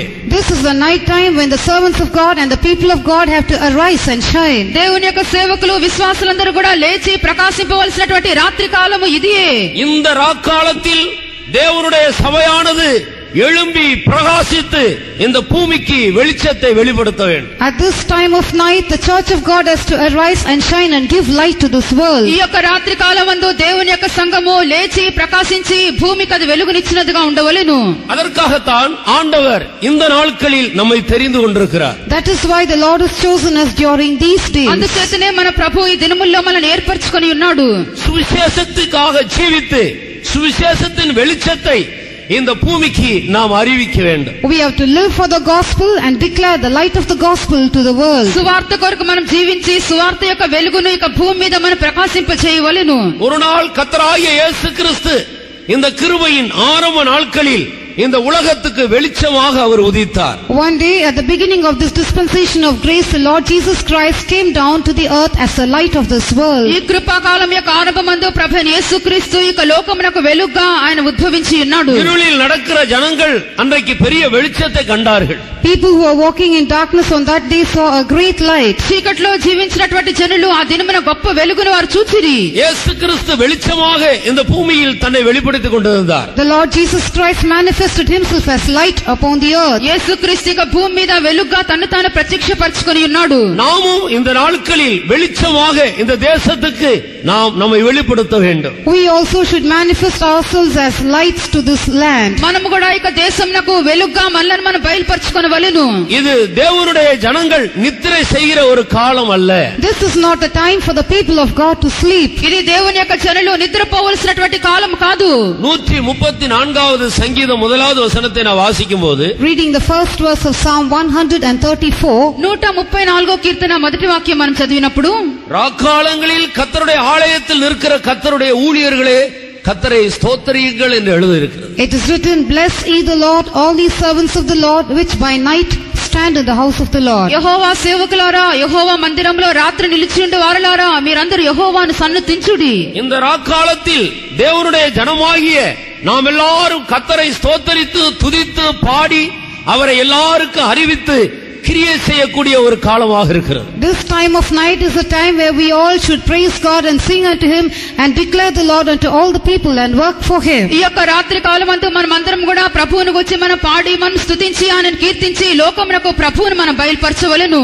இதைத்தான் நாம் இங்கே வாசிக்கும் போது இரவு சென்று போயிற்று பகல் சமீபமாக இருக்கிறது என்று சொல்லுகிறார். This is what we read here as written, the night is fast spent and the day is at hand. అందుచేతనే వాక్యమందు రాత్రి చాలా గడిచి పగలు సమీపముగా ఉన్నది. சபைக்கு உரிய இரவு காலம் முடிய போகிறது. The night meant for the church is going to come to an end. సంఘమునకు సంబంధించినటువంటి రాత్రి కాలము ముగియబోచున్నది. சபையானது நிரந்தரமான ஒரு வெளிச்சத்துக்குள்ளே பிரவேசிக்க போகிறது. The church is going to enter into an everlasting light. సంఘం అన్నటువంటిది శాశ్వతమైనటువంటి వెలుగులోనికి ప్రవేశించును. அதுதான் பகல் காலம். அது கர்த்தருடைய வருகையை காட்டுகிறது. That is the day that shows the coming of the Lord. అదే పగలు కాలము, అదే ప్రభు యొక్క రాకడ. கர்த்தருக்கு ஸ்தோத்திரம். Praise the Lord. దేవునికి స్తోత్రము. எத்தனை பேர் அதை விசுவாசிக்கிறோம்? How many of us believe this? ఎంతమంది దీన్ని విశ్వసించున్నారు? இரவு சென்று போயிற்று பகல் சமீபமாக இருக்கிறது. Yes, the night is fast spent and the day is at hand. అవును, రాత్రి చాలా గడిచినది, పగలు సమీపించి ఉన్నది. கிருபையின் காலம் முடிவடைய போகிறது. The period of grace is coming to an end. కృపా కాలం కాలము ముగియబోచున్నది. சபைக்குரியதான இந்த ராக்காலம் முடிவடைய போகிறது. The night meant for the church is coming to an end. సంఘమునకు చెందినటువంటి ఈ రాత్రి కాలము ముగియబోచున్నది. சபையானது சீக்கிரத்திலே ஒரு பகலை சந்திக்க போகிறது. The church is very soon going to face a day. సంఘము అతి త్వరలో ఒక పగలును ఎదుర్కొనును. நாம் கிருபையின் காலத்தின் இல்லாவிட்டால் சபைக்கு வைத்திருக்கிற ராக்காலத்தின் கடைசி நேரத்தில் வந்திருக்கிறோம். We have come to the end times of the dispensation of grace or the end times of the night kept for the church. మనం కృపాకాలం యొక్క అంతమునకు లేక సంఘమునకు ఉంచినటువంటి రాత్రి కాలం యొక్క అంతమునకు మనం వచ్చి ఉన్నాము. ஒருவேளை கர்த்தருடைய வருகை நம்முடைய காலத்திலே இருக்குமானால் நாம் நிரந்தரமான ஒரு பகலுக்குள்ள பிரவேசிப்போம். If the coming of the Lord is during our days, then we shall enter into an everlasting light. ప్రభు యొక్క రాకడ మన యొక్క దినముల్లో ఉండినట్లయితే శాశ్వతమైనటువంటి పగల్లోనికి మనం ప్రవేశించేదము. எத்தனை பேருடைய இருதயத்துக்குள்ளே பரிசுத்த ஆவியானவர் ஆம் இரவு சென்று போயிட்டு பகல் சமீபமாக இருக்கிறது என்று நம்முடைய இருதயத்துக்குள்ளே ஆமென் என்று சொல்லிக் கொண்டிருக்கிறார். In how many hearts is the Spirit of God saying amen when it is said the night is fast spent and the day is at hand? రాత్రి చాలా గడిచినది పగలు సమీపంగా ఉన్నదని చెప్పినప్పుడు ఎంతమంది హృదయంలో పరిశుద్ధాత్మ ఆమేన్ అని చెప్పుచున్నాడు? கர்த்தருடைய வசனங்கள் போதிக்கப்படும் பொழுதெல்லாம் தேவனுடைய ஆவியானவர் நம்முடைய இருதயத்துக்குள்ளே இருந்து ஆமென் ஆமென் என்று சொல்லிக்கொண்டே இருப்பார். Whenever the word of God is being spoken or preached, the Spirit of God from within us keeps on saying amen amen. దేవుని యొక్క వాక్యము ప్రకటించబడుచుండగా దేవుని యొక్క ఆత్మ మన లోపల ఉండి ఆమేన్ ఆమేన్ అని చెప్పుచూ ఉండును. இந்த வேத வசனங்களை விசுவாசிக்கிறவர்கள் கரங்களை உயர்த்தி கர்த்தரை மகிமைப்படுத்துவோமா? All of us who believe this word of God, let us all raise up our hands and glorify God. వాక్యం విశ్వసించే వారు మీ చేతులు పైకెత్తి ప్రభువుని మహిమపరచుడి. హల్లెలూయా. ஹல்லேலூயா ஒன்னும் சரியில்லைங்க. இந்த ஹல்லேலூயா ஒன்னும் சரியில்லை. This hallelujah is not right. ఈ యొక్క హల్లెలూయా సరిగ్గా లేదు. இரவு வெகு சீக்கிரமாய் நம்மை விட்டு கடந்து போகிறது. The night is going to pass away from us very soon. రాత్రి చాలా త్వరగా మన ఎదురు నుండి గతించి పోవును. வெகு சீக்கிரமாக ஒரு பகலுக்குள்ள நாம் பிரவேசிக்க போகிறோம். Very soon we are going to enter into a day. అతి త్వరలో ఒక పగల్లోనికి మనం ప్రవేశించేదము. சபைக்குரிய ராக்காலம் முடிவடைய போகிறது. The night meant for the church is going to finish. సంఘం యొక్క రాత్రి కాలము ముగియబోచున్నది. அதை ஆவியிலே உணர்கிறவர்கள் மறுபடியுமாக கர்த்தரை மகிமைப்படுத்துங்கள். All of us who realize this in our spirit, let us once again glorify God. గ్రహించేవారు మరొకసారి ప్రభువుని మహిమపరచుడి. హల్లెలూయా. கர்த்தருடைய நாமத்துக்கு மகிமை உண்டாவதாக. Glory be to the name of the Lord. ప్రభు నామమునకు మహిమ కలుగును గాక. இந்த காலத்தில் நாம் என்ன செய்ய வேண்டும்? What should we do during this dispensation? ఈ కాలమందు మనం ఏమి చేయవలెను? தேவனுடைய ஊழியர்களும் அபிஷேகம் பண்ணப்பட்ட தேவனுடைய ஜனங்களும் என்ன செய்ய வேண்டும்? What should the servants of God and the Spirit baptized people of God do? దేవుని యొక్క సేవకులను అభిషేకించబడినటువంటి జనులను ఏమి చేయవలెను? நித்திரையை விட்டு எழுந்திருக்க வேண்டும். We have to awake out of our sleep. నిద్ర నుండి మనం మేల్కొనవలెను. நம்முடைய ஆவிக்குரிய ஜீவியத்தில் காணப்படுகிற அசதியான எல்லா அனுபவங்களையும் நம்மை விட்டு அகற்ற வேண்டும். We have to take away every slack and slothful experience found in our spiritual life. మనకు ఆత్మీయ జీవితం అందున్నటువంటి అశ్రద్ధమైన ప్రతి అనుభవమును మనం తీసివేయవలెను. விழிப்போடு தெளிந்த புத்தியோடு தேவனுக்காக எழும்பி கிரியை செய்ய வேண்டிய ஒரு காலத்தில் நாம் வந்திருக்கிறோம். We have come to a time when we should be vigilant and sober minded and arise and work for the Lord. మెలకువతోను స్వస్థ బుద్ధితోను మనం లేచి ప్రభు కొరకు మనం క్రియ చేయవలెను. இந்த காலத்தை குறித்து வேதத்தில் பல விதங்களில் எழுதி உணர்த்துவிக்கப்பட்டிருக்கிறது. We are made to realize about this period of time in various ways according to what is written in the word of God. ఈ యొక్క కాలమును గురించి వాక్యమందు అనేక రీతిలో కూడా వ్రాయబడి మన గ్రహింప చేయబడుచున్నది. ஒரு ஸ்திரீக்கு எப்படி பிரசவ காலம் மிகுந்த வேதனையுள்ள ஒரு காலமாக இருக்கிறதோ அதுபோல கர்த்தருடைய வருகையில் எடுத்துக்கொள்ளப்பட போகிற ஜனங்களுக்கு இந்த காலம் ஒரு உபத்திரவ காலம், ராக்காலம், இது வேதனையுள்ள ஒரு காலம் என்று வேதம் வலியுறுத்துகிறது. The word of God tells us surely and affirms that this period of time is a time of tribulation and pain for the church of God waiting for the coming of the Lord, just as a woman who is in travail to be delivered. ఏలాగున ఒక స్త్రీ ప్రసవ వేదన పడినప్పుడు ఆమె యొక్క వేదన ఎంత అధికంగా ఉండునో అలాగనే ప్రభు యొక్క రాకడ కొరకు సిద్ధపరిచినటువంటి సంఘము కూడా ఈ కాలము అటువంటి శ్రమల కాలముగా కనబడుచున్నది. யோவான் எழுதின சுவிசேஷம் 16ஆம் அதிகாரம் 19-20 வசனத்தை வாசித்து பாருங்கள். Read John's Gospel chapter 16 verses 19 and 20. యోహాను సువార్త 16వ అధ్యాయము 19-20 వాక్యములను మనం చదివేదము. அதை குறித்து தம்மிடத்தில் கேட்கும்படி அவர்கள் விரும்புகிறதை இயேசு அறிந்து அவர்களை நோக்கி, கொஞ்சம் காலத்திலே என்னை காணாதிருப்பீர்கள், மறுபடியும் கொஞ்சம் காலத்திலே என்னை காண்பீர்கள் என்று நான் சொன்னதை குறித்து நீங்கள் உங்களுக்குள்ளே விசாரிக்கிறீர்களோ? மெய்யாகவே மெய்யாகவே நான் உங்களுக்கு சொல்லுகிறேன், நீங்கள் அழுது புலம்புவீர்கள், உலகமோ சந்தோஷப்படும். நீங்கள் துக்கப்படுவீர்கள், ஆனாலும் உங்கள் துக்கம் சந்தோஷமாக மாறும். அடுத்த வசனத்தை வாசி. ஸ்திரீயானவளுக்கு பிரசவ காலம் வந்திருக்கும் போது அவள் துக்கம் அடைகிறாள். பிள்ளை பெற்றவுடனே ஒரு மனுஷன் உலகத்தில் பிறந்தான் என்கிற சந்தோஷத்தினால் அப்புறம் உபத்திரவத்தை நினையாள். அதுபோல நீங்களும் இப்பொழுது துக்கம் அடைந்திருக்கிறீர்கள். நான் மறுபடியும் உங்களை காண்பேன், அப்பொழுது உங்கள் இருதயம் சந்தோஷப்படும். உங்கள் சந்தோஷத்தை ஒருவனும் உங்களிடத்திலிருந்து எடுத்து போட மாட்டான். Now Jesus knew that they were desirous to ask him, and said unto them, Do you inquire among yourselves of that I said, a little while and ye shall not see me, and again a little while and ye shall see me? Verily I say unto you, that ye shall weep and lament, but the world shall rejoice. And ye shall be sorrowful, but your sorrow shall be turned into joy. A woman, when she is in travail, hath sorrow, because her hour is come. But as soon as she is delivered of the child, she remembereth no more the anguish for joy that a man is born into the world. As ye now therefore have sorrow, but I will see you again, and your heart shall rejoice, and your joy no man taketh from you. கர்த்தருக்கு ஸ்தோத்திரம். Praise the Lord. దేవునికి స్తోత్రము. கர்த்தராகிய இயேசு கிறிஸ்து இந்த பூமியிலிருந்து எடுத்துக்கொள்ளப்படுவதற்கு முன்பாக தன்னை பின்பற்றி வந்த தம்மை நேசித்த ஜனங்களோடு பேசின வார்த்தைகளாக இருக்கிறது. These are the words which the Lord Jesus Christ spoke to the people who followed him, to the people who loved him before he was taken away from this world. ప్రభువైన యేసుక్రీస్తు లోకం నుండి ఎత్తబడుటకు ముందుగా తను వెంబడించి తను ప్రేమించినటువంటి జనులతో చెప్పినటువంటి కార్యములు ఉన్నవి. இப்பொழுது நீங்கள் என்னை காண்கிறீர்கள். Now you do see me. ఇప్పుడు మీరు నన్ను చూస్తున్నారు. இன்னும் கொஞ்ச காலம் நீங்கள் என்னை காணாதிருப்பீர்கள். A little while and ye shall not see me. మరి కొంచెం కాలం తర్వాత మీరు నన్ను చూడరు. மறுபடியும் நீங்கள் என்னை காண்பீர்கள். And again ye shall see me. మరి కొంచెం కాలం తర్వాత నన్ను చూచెదరు. அப்படியானால் இப்பொழுது இருக்கிற இந்த காலம் நம்முடைய ஆண்டவரை இந்த கண்ணாலே காணக்கூடாத காலமாக இருக்கு. If it is so, this present dispensation is one wherein we cannot see the Lord with our eyes. అలాగైతే ప్రస్తుతము మనం ఉన్నటువంటి కాలము మనకు కన్నులారా మనకు ప్రభువును మనం చూడలేనటువంటి కాలముగా ఉన్నది. ஆண்டவரை காணாதிருக்கிற இந்த காலத்தில் நாம் அவரை விசுவாசித்து பின்பற்ற வேண்டும். At this time when we cannot see God with our eyes, we have to believe him and follow him. ప్రభువును మన కన్నులారా మనం చూడనటువంటి కాలమందు మన ప్రభువును మనం విశ్వసించి మనం వెంబడింపవలెను. ஆண்டவரை விசுவாசித்து அவருடைய கற்பனைகளை கைக்கொள்ள வேண்டும். We have to believe the Lord and fulfill his commandments. మనం ప్రభువునందు విశ్వాసం ఉంచి ఆయన ఆజ్ఞలను మనం వెంబడింపవలెను. கர்த்தரை விசுவாசித்து அவருக்காக கிரியை செய்ய வேண்டும். We should believe the Lord and work for him. ప్రభువునందు విశ్వాసం ఉంచి మనం ప్రభు నిమిత్తం క్రియ చేయవలెను. அவரை விசுவாசித்து அவரை போல ஜீவிக்கும்படி இந்த பூமியிலே பிரயாசப்பட வேண்டும். We have to make all efforts upon this earth to believe him and to live like him. ఆయనను విశ్వసించి ఆయన వలె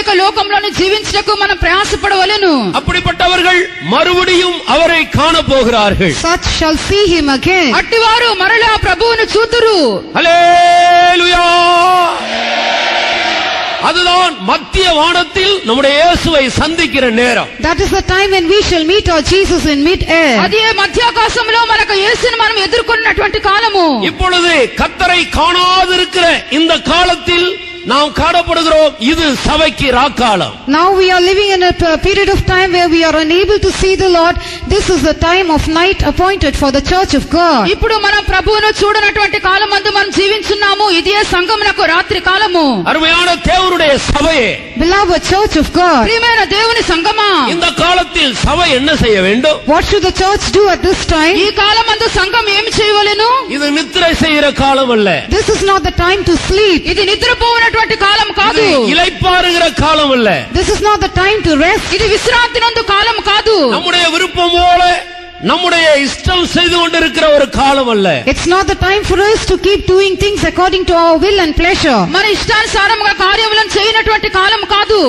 இந்த கிறிஸ்துவை காணாதிருக்கிற இந்த காலத்தில் தேவ ஜனங்கள் என்ன செய்ய வேண்டும்? At this time when we cannot see Christ, what should the people of God do? క్రీస్తును చూడనటువంటి కాలమందు దేవుని యొక్క జనులు ఏమి చేయవలెను? 20வது వచనத்துல என்ன வாசிக்கிறோம்? What do we read in verse 20? 20వ వాక్యమందు మనం ఏం చదువుచున్నాము? நீங்கள் அழுது புலம்புவீர்கள். Ye shall weep and lament. మీరు ఏడ్చి ప్రలాపింతురు.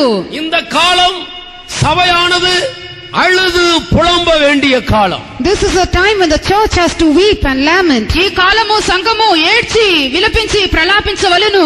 உலகமோ சந்தோஷப்பட்டு கொண்டிருக்கும்.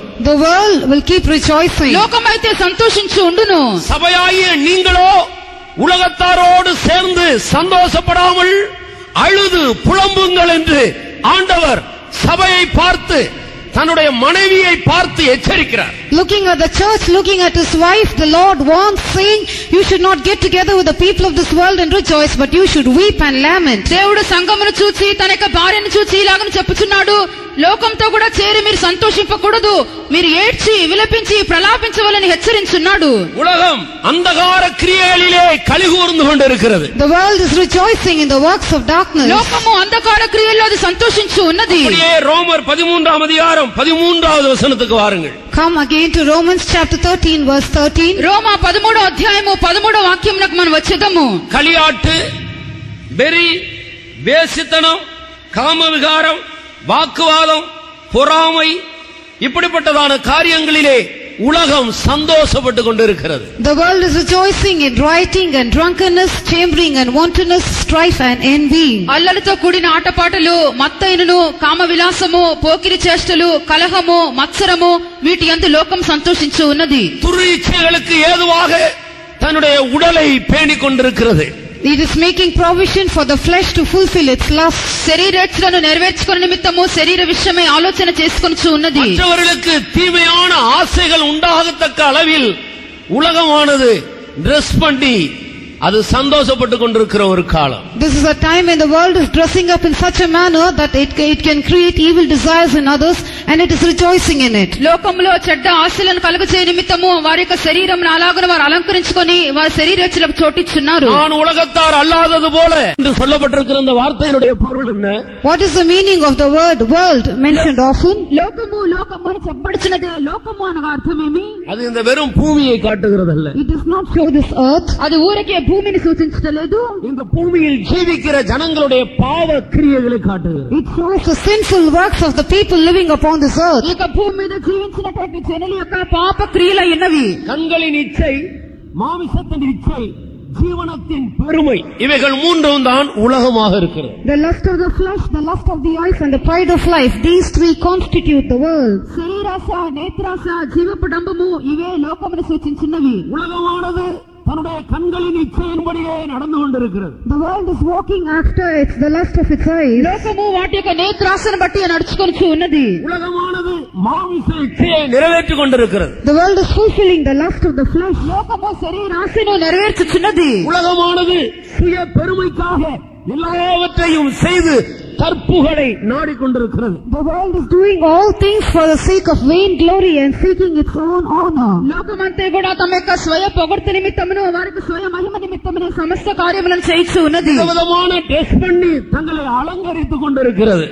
People keep dressing themselves up in various ways and adorn themselves. వివిధ రీతిలో కూడా వారు వస్త్రధారణ ధరించుకొని వారు అలంకరించుకొనిచున్నారు. நீங்களோ அழுது புலம்புங்கள். But you should weep and lament. మీరైతే ఏడ్చి ప్రలాపించుడి. நான் உலகத்தான் அல்லாதது போல நீங்களும் உலகத்தார் அல்ல. Ye are not of the world, even as I also am not of the world. నేను లోక సంబంధిని కానట్టు మీరు కూడా లోక సంబంధులు కారు. அவர் தன்னுடைய மனவாட்டியாக்கும்படியாக உன்னை அபிஷேகித்து வேறு பிரித்திருக்கிறார். நீ அவருடையவன். He has anointed you and separated you to make you his bride. You belong to him. ఆయన యొక్క పెళ్లి కుమార్తెగా మార్చిన నిమిత్తమే ప్రభు నిన్ను రక్షించి అభిషేకించి ఉన్నాడు. నువ్వు ప్రభునకే సొంతము. நாம் முழுவதும் நம்முடைய ஆண்டவருக்கு சொந்தமாக இருக்கிறோம். We totally belong to our God. మన పూర్తిగా మన ప్రభునకే సొంతము. நம்முடைய சரீரம் நம்முடையதல்ல, அது கர்த்தருடையது. Our body is not ours, it belongs to the Lord. మన యొక్క శరీరము మనది కాదు, అది ప్రభువునకు చెందినది. உலகமோ சந்தோஷப்படும். The world shall rejoice. లోకము సంతోషించును. நீங்களோ அழுது புலம்புங்கள். But you shall weep and lament. మీరైతే ఏడ్చి ప్రలాపించుడి. கர்த்தருடைய வருகையை பற்றி நம்பிக்கையுள்ள தேவ ஜனமே, நீ இது உலகத்தாரை போல கலிகூர்ந்து கொண்டிருக்கிற காலம் அல்ல, அழுது புலம்ப வேண்டிய ஒரு காலம். People of God who are having a hope concerning the coming of the Lord, this is not the time for you to rejoice with the people of this world. This is the time for you to weep and lament. ప్రభు యొక్క రాకడకై నిరీక్షణ గల దేవుని బిడ్డ, లోకంతో కలిసి సంతోషించినటువంటి కాలం కాదు. ఏడుమో ప్రలాపించుము విలపించవలసిన సమయం ఉన్నది. வெளிப்படுத்தின விசேஷம் 12ஆம் அதிகாரத்தில் நாம் பார்க்கும்போது, reading from the book of Revelation chapter 12, ప్రకటన గ్రంథము 12వ అధ్యాయంలోకి మనం వచ్చినప్పుడు வானத்திலே ஒரு ஸ்திரீ அடையாளமாக நின்று கொண்டிருக்கிறாள். we see a woman standing as a sign or wonder in the heavens. పరలోకమందు ఒక స్త్రీ సూచనగా నిలబడి ఉన్నది. அவளுடைய தலையிலே 12 நட்சத்திரங்கள் உள்ள கிரீடம் இருக்கிறது. Upon her head was a crown of 12 stars. ఆమె శిరస్సు మీద 12 నక్షత్రముల కిరీటం ఉండెను. சூரியனை அணிந்து பிரகாசித்துக் கொண்டிருக்கிறாள். She was clothed with the sun and she was shining. సూర్యుని ధరించుకొని ప్రకాశించు ఉన్నది. சந்திரன் மேல் நின்று கொண்டிருக்கிறாள். She was standing on the moon. చంద్రుని మీద నిలబడి ఉన్నది. கர்ப்பவதியாக இருக்கிறாள். She is with child. ఆమె గర్భం ధరించి ఉన్నది. பிள்ளை வரும்படி அவள் அலறிக்கொண்டே இருக்கிறாள். She is travailing in birth and pain to be delivered. ప్రసవ వేదన పడుచు ఆ యొక్క నొప్పికి కేకలు వేయిచు ఉన్నది. நமக்கு தெரியும் அதுதான் புதிய ஏற்பாட்டு சபை. We know that this is the New Testament church. మనకు తెలియను ఇది క్రొత్త నిబంధన సంఘము. அதுதான் ஆட்டுக்குட்டியானவருடைய மனைவி. This is the wife of the lamb. అదే గొర్రె పిల్ల యొక్క భార్య. அவள் ஏன் அழுது கொண்டிருக்கிறாள்? Why is she weeping? ఆమె ఎందుకొరకు ఏడ్చుచు ఉన్నది? அவள் ஏன் அலறிக் கொண்டிருக்கிறாள்? Why is she travailing? ఎందుకొరకు కేకలు వేయిచు ఉన్నది? கர்ப்பவதியாக இருக்கிறாளே அவள் என்னத்தை பெறப்போகிறாள்? She is now with child. What is she going to bring forth? గర్భిణిగా ఉన్నది. ఆమె ఏమి ప్రసవించబోచున్నది? இயேசு கிறிஸ்துவை போல ஒரு ஜெய ஜீவியம் செய்யும்படியாக அவள் அலறிக் கொண்டிருக்கிறாள். She is now travailing and crying out so that she might live an overcoming life like Jesus. యేసుక్రీస్తు వలె జయ జీవితం చేయ నిమిత్తము కేకలు వేయిచు ఉన్నది. சபைக்கு வைக்கப்பட்டிருக்கிற இந்த ராக்காலத்தில் தேவனுடைய ஜனங்கள் அலறிக் கொண்டிருக்க வேண்டும். During this period of night kept for the church, the people of God should keep crying and travailing. సంఘంలో ఉంచబడినటువంటి యొక్క రాత్రి కాలమందు దేవుని యొక్క జనులందరూ కూడా ఏడ్చుచు కేకలు వేయిచు ఉండవలెను. நீ அழுது புலம்ப வேண்டும். You have to cry, weep and lament. నీవు ఏడ్చుచు ప్రలాపింపవలెను. நீ ஒரு சரியான ஊழியக்காரனா இருந்தால், ஒரு சரியான அபிஷேகம் பெற்ற ஒரு விசுவாசியா இருந்தால், நீ அழுது புலம்ப வேண்டிய காலம் இதுதான். If you are a true servant of God, if you are truly a spirit baptized child of God, this is the time for you to weep and lament. నీవు ఒక మంచి సేవకునిగా నిజమైన దేవుని బిడ్డగా ఉండినట్లయితే ఈ కాలము నువ్వు ఏడ్చి విలపించి ప్రలాపింపవలెను. விதவிதமாக டிரெஸ் பண்ணிக்கொண்டு விருப்பம் போல அங்கும் இங்கும் சுற்றி அதை இதையும் புசித்து குடித்து ஜாலியாக இருக்க வேண்டிய காலம் இது அல்ல. This is not the time for you to dress up in different ways and keep loitering about here and there and enjoying this world, eating and drinking various things. వివిధమైనటువంటి ఆడంబరముగా వస్త్రధారణను ధరించుకొనుచు తినుచు త్రాగుచు సంతోషించు లోకస్తుల వలె జీవించడానికి ఇది కాలము కాదు. தேவனுடைய ஜனமே, நீ நித்திரையை விட்டு எழுந்திரு. People of God, awake out of your sleep. దేవుని జనమా నిద్ర నుండి మేల్కొనుడి.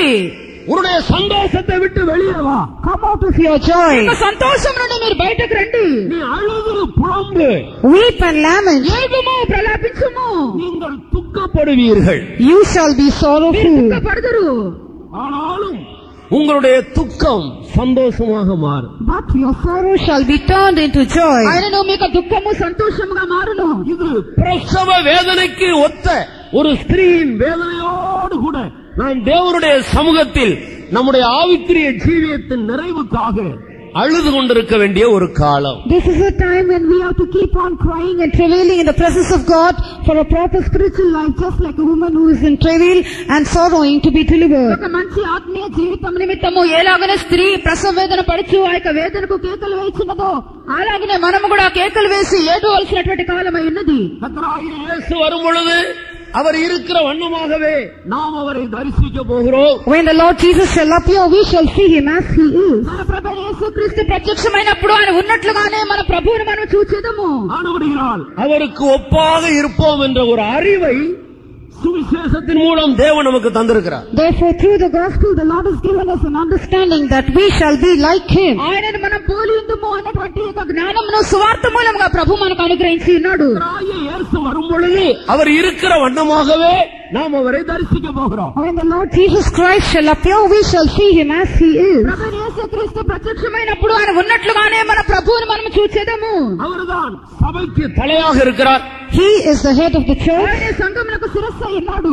அவர்தான் ஆட்டுக்குட்டியானவராக இருக்கிறார். He is the lamb. ఆయన గొర్రె పిల్ల ఉన్నాడు. அவர்தான் அவருடைய மனைவியாகிய சபைக்கு புருஷனாக இருக்கிறார். He is the husband of the church, which is his wife. ఆయన భార్య అయినటువంటి సంఘమునకు ఆయనే పురుషుడై ఉన్నాడు. ஆகிய கட்டடத்துக்கு மூலை மூலக்கல்லாக இருக்கிறார். He is the cornerstone of the church, which is the building. సంఘమైనటువంటి కట్టడంలో ఆయనే మూలరాయి అయి ఉన్నాడు. சபையை ஒரு மரத்துக்கு ஒப்பிடுவோமானால் அவர் வேறாக இருக்கிறார். If we compare the church to a tree, he is the root. సంఘమును వృక్షమునకు పోల్చినట్లయితే ఆయన వేరై ఉన్నాడు. அவருடைய சபையும் அவரை போல மாற வேண்டும். So his church also should become like him. ఆయన యొక్క సంఘము కూడా ఆయన వలనే మార్చబడవలెను. குறிப்பாக புதிய ஏற்பாட்டு சபைக்கு இருக்க வேண்டிய 4 பூரணத்தை குறித்து நாம் அறிந்திருக்கிறோம். Particularly, we all know about the 4 kinds of perfection the New Testament church should have. కొత్త నిబంధన సంఘమునకు ఉండవలసినటువంటి 4 విధమైన సంపూర్ణతలను గురించి మనం ఎరిగి ఉన్నాము. விசுவாசத்தின் பூரணம். One is the perfection of faith. ఒకటి విశ్వాసమందు సంపూర్ణత. இன்னொன்று அன்பின் பூரணம். Nextly, perfection of love. రెండవదిగా ప్రేమయందు సంపూర్ణత. மூன்றாவது பரிசுத்தத்தின் பூரணம். Thirdly, perfection in holiness. పరిశుద్ధతయందు సంపూర్ణత. நான்காவது தேவ சித்தம் இல்லாவிட்டால் பாடுகளின் பூரணம். Fourthly, perfection in doing the will of God, or perfection in suffering. నాలుగవది దేవుని యొక్క చిత్తము లేక శ్రమలయందు సంపూర్ణత. இந்த 4 பகுதியிலும் பூரணமடையும்படியாக அழுது புலம்ப வேண்டும். We have to weep and lament so that we might be made perfect in all these 4 aspects. ఈ యొక్క 4 విషయంలో కూడా సంపూర్ణత మనం పొందే నిమిత్తము మనం ఏడ్చి మనం ప్రలాపింపవలెను. எனக்கு ஒரு வீடு தானே இருக்கு, எனக்கு 3 பிள்ளைகள் இருக்கிறார்கள், அவங்களுக்கு 3 வீடு வேணுமேன்னு சொல்லிட்டு அழுது புலம்பாத, அதுக்காக ஜெபிக்க சொல்லாது. Do not weep and lament saying, I have 3 children but I have only 1 house. What shall I do for houses for the rest of the 2? Do not ask us to pray for such things. నాకు ఒక్క ఇల్లే ఉన్నది, అయితే నాకు 3 పిల్లలు ఉన్నారు, 3 ఇండ్లు నాకు కావాలను అని చెప్పి దాని నిమిత్తం నువ్వు ఏడవద్దు, ప్రార్థించమని చెప్పి అటువంటి విషయంలో నువ్వు కోరవద్దు. பிள்ளைகளுக்கு வேலை இல்லை என்று புலம்ப வேண்டாம். Do not lament saying there's no job for your children. మీ యొక్క పిల్లలకు ఉద్యోగం లేదే అని చెప్పి విలపించవద్దు. எனக்கு பதவி உயர்வு கிடைக்கவில்லை என்று புலம்பாதே. Do not lament saying, I did not receive a promotion. నాకు పదవి హెచ్చింపు దొరకలేదే అని చెప్పి నువ్వు ఏడ్చుచూ ఉండవద్దు. இவைகளெல்லாம் உங்களுக்கு தேவை என்று உங்கள் பரமபிதா அறிந்திருக்கிறார். Your heavenly Father knows that you are in need of all these. ఇవన్నీ కూడా మీకు అవసరమైనవని చెప్పి మీకు పరలోకపు తండ్రి ఎరిగి ఉన్నాడు. நீ முதலாவது தேவனுடைய ராஜ்யத்தை தேடு. First of all, seek the kingdom of God. మొదటగా నువ్వు దేవుని యొక్క రాజ్యం వెతుకుము. சகலவற்றையும் அதனுடைய காலத்தில் நேர்த்தியாய் செய்கிற தேவன் இந்த பூமிக்குரிய எல்லாவற்றையும் குறித்த காலத்தில் உனக்கு நேர்த்தியாக செய்து கொடுப்பார். God who does all things beautifully in His time will do for you beautifully at His right time all the earthly things you need. వేటి కాలమందు వాటిని చక్కగా చేయనటువంటి దేవుడు నీకు అవసరమైనటువంటి ప్రతి కార్యము కూడా ఆయా కాలమందు ప్రభు నీకు చక్కగా చేసి నెరవేర్చును. வேதத்தை நேசிக்கிற அருமையான நண்பர்களே, வேதத்தில் எந்த இடத்திலே ஆகிலும் இந்த பூமிக்குரியவர்களுக்காக ஜெபம் பண்ணுங்கள், தேடுங்கள் என்று எழுதியிருக்கிற ஒரு வசனத்தை உங்களால் காட்ட முடியுமா? Beloved people of God who love the word of God, can you show at least one verse from the Bible which says that you have to seek after the things of this earth and pray for such things? దేవుని ప్రేమించి దేవుని యొక్క వాక్యము తెలుసుకున్నటువంటి దేవుని యొక్క జనులారా, భూసంబంధమైనటువంటి కార్యముల కొరకు మనము ప్రార్థింపవలెను, మనం ఏడవలెను చెప్పినటువంటి వాక్యాధారము ఒక్కటైనా చూపింపగలరా? தேட வேண்டாம் என்றுதான் அநேக வசனங்கள் நமக்கு கொடுக்கப்பட்டிருக்கிறது. Many verses are given to tell us that we should not seek such things. భూసంబంధమైన కార్యములు వెతకకూడదు అని చెప్పి అనేక వాక్యములు మనకు చెప్పుతూ ఉన్నవి. தேவனுடைய ராஜ்யத்தை தேடுங்கள், இவைகள் கூட கொடுக்கப்படும். Seek ye the kingdom of God and all these things shall be added unto you. మొదట దేవుని యొక్క రాజ్యమును వెతుకుడి, అప్పుడు అవన్నీ కూడా మీకు అనుగ్రహింపబడును. கொலோசியர் சபைக்கு எழுதுகிறார், நீங்கள் கிறிஸ்துவுடனே கூட எழுந்தது உண்டானால் பூமியில் உள்ளவைகளை அல்ல மேலானவைகளை நாடி தேடுங்கள். Writing to the Colossian church, he says, if ye then be risen with Christ, set your affection on things above and not on things on the earth. కొలస్సీలకు రాసిన పత్రికలో పౌలు చెప్పినప్పుడు, క్రీస్తుతో కూడా లేపబడిన వారైతే పైనున్న వాటినే గాని భూ సంబంధమైన వాటి మీద మీకు మనసు మీరు పెట్టుకొనకుడి అని చెప్పి ఉన్నాడు. ரோமருக்கு எழுதுகிறார், குமாரனையே நமக்காக கொடுத்தவர் அதோடு கூட மற்ற எல்லாவற்றையும் கொடாமல் இருப்பது எப்படி? Writing to Romans, he says, he that spared not his own son but delivered him for us all, how shall he not with him also freely give us all things? రోమీయులకు రాసినప్పుడు తన యొక్క సొంత కుమారుని అనుగ్రహించుటకు వెనుక తీయక మనందరి కొరకు ఆయన అప్పగించిన వాడు ఆయనతో పాటు సమస్తమును మనకు ఎందుకు అనుగ్రహింపడు? தேவனுடைய சபையே, நீ நித்திரையை விட்டு எழுந்திரு. O church of God, awake out of your sleep. దేవుని యొక్క సంగమాను నిద్ర నుండి మేల్కొనుము. இந்த பூமிக்குரியவைகளுக்காக நீ பிரயாசப்பட்டு கொண்டிருந்தால் நீ நித்திரை செய்து கொண்டிருக்கிறாய். If you are laboring for the things of this earth, it means that you are sleeping. భూ సంబంధమైన కార్యముల కొరకు నువ్వు ప్రయాసపడుచు ఉన్నట్లయితే నువ్వు నిద్రపోవచ్చు ఉన్నావు. நீ ஆவிக்குரிய மேலானவைகளை தேடுவாயாக. May you seek things which are lofty, things which are spiritual. ఆత్మీయమైనటువంటి శ్రేష్టమైన కార్యములను నువ్వు వెతుకుము. விசுவாசத்தில் பூரணப்படும்படி அழுது புலம்புவாயாக. Weep and lament so that you might become perfect in faith. విశ్వాసమందు సంపూర్ణుడు అగు నిమిత్తము ఏడుము ప్రలాపించుము. வியாதி வரும்போது கர்த்தருடைய வல்லமையினால் சுகத்தை பெற்றுக்கொள்ளும்படி தேவ சமூகத்தில் விழுந்து கிடந்து புலம்புவாயாக. Weep and lament, falling prostrate in the presence of God to receive healing by the power of God when you fall sick. వ్యాధులు మీకు వచ్చినప్పుడు స్వస్థత పొందు నిమిత్తమై దేవుని యొక్క సన్నిధానంలో సాగిలపడి ఏడ్చుచు విలపించుడి. பண கஷ்டங்கள் வரும்போது, பொருள் கஷ்டம் வரும்போது கர்த்தருடைய சமூகத்திலே காத்திருந்து உன்னுடைய விசுவாச ஜீவியம் கட்டப்படும்படி புலம்புவாயாக. When you lack money and material, wait in the presence of God and weep and lament so that your life of faith might be built up. డబ్బు ధనము మీకు లేకుండా, వస్తువులు లేకుండా కష్టపడినటువంటి వేళ ప్రభువా నా యొక్క విశ్వాసమును బలపరచమని చెప్పి దేవుని యొక్క సన్నిధానంలో ఏడ్చి ప్రలాపించుడి. கடன் வாங்கினவன் கடன் கொடுத்தவனுக்கு அடிமையாக இருக்கிறான். He who has borrowed is a slave to the one who has lent unto him. అప్పు తీసుకున్న వాడు అప్పిచ్చినటువంటి వానికి దాసుడై ఉన్నాడు. நீதிமான் நித்தமும் இறங்கி கடன் கொடுக்கிறார். The righteous hath mercy and he always lends to the poor. నీతిమంతుడు ఎల్లప్పుడూ కూడా అతను కనికరించి బీదలకు అతను అప్పిచ్చువాడై ఉన్నాడు. நீதிமான் கடன் வாங்க மாட்டான். The righteous will not borrow. నీతిమంతుడు అప్పు తీసుకొనడు. நீதிமான் கடன் கொடுக்கிறவனாக இருப்பான். The righteous will be one who lends. నీతిమంతుడు అప్పిచ్చువాడై ఉన్నాడు. கர்த்தருக்கு ஸ்தோத்திரம். Praise the Lord. దేవునికి స్తోత్రము. உன்னுடைய அவிசுவாசத்து நிமித்தமே நீ கடனாளியாக இருக்கிறாய். You are a debtor just because of your unbelief. నీకు అవిశ్వాసమును బట్టి నువ్వు అప్పులు చేస్తున్నావు. உன்னுடைய விசுவாச ஜீவியம் கட்டப்படும்படி அழுது புலம்புவாயாக. Weep and lament so that your life of faith might be built up. నీకు విశ్వాస జీవితము కట్టబడినట్లుగా నువ్వు ఏడుము విలపించుము. நீ அன்பிலே பூரணப்படும்படி அழுது புலம்புவாயாக. Weep and lament so that you might become perfect in love. ప్రేమయందు సంపూర్ణుడు అగు నిమిత్తము ఏడుము ప్రలాపించుము. பூரண அன்பு பயத்தை புறம்பே தள்ளும். Perfect love casteth out all fear. పరిపూర్ణ ప్రేమ భయమును వెళ్ళగొట్టును. முதலாம் கொரிந்தியர் 13ஆம் அதிகாரம் முதல் வசனத்திலிருந்து வாசித்தால் அந்த அதிகாரம் முழுவதும் அன்பின் மேன்மையை குறித்து சொல்லப்பட்டிருக்கிறது. Reading from verse 1 of 1 Corinthians chapter 13, the whole chapter is spoken about love. మొదటి కొరింథీ 13వ అధ్యాయం అంతా కూడా మనం చదివినప్పుడు ప్రేమను గురించి వ్రాయబడి ఉన్నది. அன்புக்கு பொறாமை இல்லை. Love has no envy. ప్రేమనకు మత్సరపడదు. அன்பு அயோக்கியமானதை செய்யாது. Love will not do that which is unseemly. ప్రేమ అన్నటువంటిది అమర్యాదగా నడుచుకొనదు. அன்பு தீங்கு நினையாது. It thinketh no evil. అపకారమును మనసులో ఉంచుకొనదు. அன்பு சகலவற்றையும் தாங்கும். Love beareth all things. ప్రేమ సమస్తమును సహించును. அது சகலவற்றையும் விசுவாசிக்கும். It believeth all things. అన్నిటిని కూడా నమ్మును. சகலவற்றையும் சுமக்கும். It endureth all things. అన్నిటిని కూడా తాళుకొనును. அன்பை குறித்து அநேக காரியங்களை நாம் பார்க்கிறோம். We see so many things written about love. ప్రేమను గురించి అనేక విషయములు ఇక్కడ చదువుతున్నాము. அன்பு தற்புகளை நாடாது. It does not seek its own honor. ప్రేమ స్వప్రయోజనమును విచారించుకొనదు. அன்பு ஒரு காலம் ஒழியாது. Love shall never cease. ప్రేమ ఎన్నడూ కూడా లేకుండా పోదు. மற்றவைகள் எல்லாம் ஒழிந்து போகும். All other things shall cease. మిగిలినవన్నీ కూడా నిరర్థకమగును. அன்பினால் உண்டான ஜீவியம் எவ்வளவு மேன்மையுள்ளதாக இருக்கிறது. See how great is the life which is an outcome of love. ప్రేమ వల్ల కలిగినటువంటి జీవితము ఎంత శ్రేష్టమైనది. இப்படிப்பட்ட ஒரு ஜீவியம் செய்யும்படி நீ அழுது புலம்பு. Weep and lament in order to live this kind of a life. ఇటువంటి జీవితం చేయ నిమిత్తము నువ్వు ఏడుము విలపించుము. தேவனுடைய சபையே நீ நித்திரையை விட்டு எழுந்திரு. Child of God, arise out of your sleep. దేవుని సంగమానికి నిద్ర నుండి నువ్వు మేల్కొనుము. உனக்குள்ள இருக்கிற அன்பு போதாது. The love you have in you is not enough. నీలో ఉన్నటువంటి ప్రేమ చాలదు. உனக்குள்ள இருக்கிற விசுவாசம் போதாது. The faith in you is not enough. నీలో ఉన్నటువంటి విశ్వాసము చాలదు. நீ தேவ சித்தம் செய்யும்படியாக பரிபூர்ண தேவ சித்தம் எல்லா நேரமும் செய்யும்படியாக அழுது புலம்பு.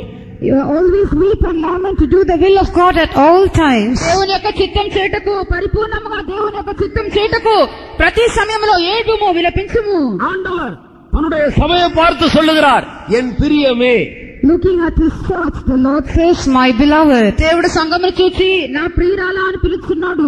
எப்போதும் என்னை பிரியப்படுத்தி ஜீவிக்கிறவளே, One who is always pleasing me.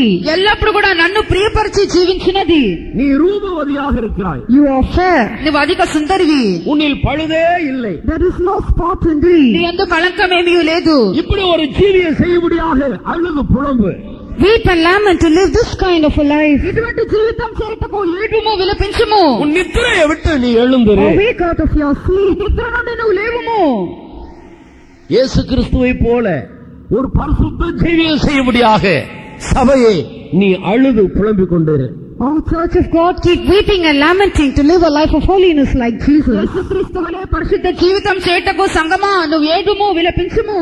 நாம் ஆத்துமாவிலும் சரீரத்திலேயும் பரிசுத்தமாய் ஜீவிக்கும்படி அபிஷேகம் பண்ணப்பட்டிருக்கிறோம். We have been anointed to live a life of holiness in our soul and body. మన యొక్క ప్రాణమందును మన యొక్క శరీరమందును మనం పరిశుద్ధంగా జీవించే నిమిత్తమే అభిషేకించబడి ఉన్నాము. அபிஷேகம் பெற்ற தேவனுடைய ஜனங்கள் தங்களுடைய ஆத்துமாவில் மாத்திரமல்ல சரீரத்திலேயும் பரிசுத்தமாய் ஜீவிக்கிறேன். Spirit baptized people of God should live a life of holiness not only in their soul but also in their body. అభిషేకించబడిన దేవుని యొక్క జనులు తమ యొక్క ప్రాణమునందే కాదు తమ యొక్క శరీరమందు కూడా పరిశుద్ధ జీవితం చేయవలెను. முதலாம் கொரிந்தியர் 6ஆம் அதிகாரம் முழுவதையும் வாசித்தால் Reading the whole of 1 Corinthians chapter 6. మొదటి కొరింథీ 6వ అధ్యాయం అంతా కూడా మనం చదివినప్పుడు சரீரத்தின் பரிசுத்தத்தை குறித்து எழுதியிருக்கிறது. It's written about the purity of the body. శరీరం యొక్క పరిశుద్ధతను గురించి వ్రాయబడి ఉన్నది. 7ஆம் அதிகாரத்திலேயும் நாம் அதை வாசிக்கலாம். We read of the same thing in chapter 7 also. 7వ అధ్యాయంలో కూడా మనం చదవగలము. மறுபடியினால் தேவனுடைய ஜனங்கள் நம்முடைய சரீரம் கர்த்தருக்குரியதாக இருக்கிறது. Therefore we the people of God should understand that our body belongs to the Lord. దేవుని జనులమైన మన యొక్క శరీరము ప్రభువునకు మాత్రమే చెందినది. சரீரம் வேசித்தனத்துக்குரியதல்ல, அது கர்த்தருக்குரியதாக இருக்கிறது. The body is not meant for fornication, it belongs to the Lord. మన యొక్క శరీరము జారత్వం నిమిత్తము కాదు, మన యొక్క శరీరము ప్రభు నిమిత్తమే. உங்களுடைய சரீரம் உங்களுடையது அல்ல.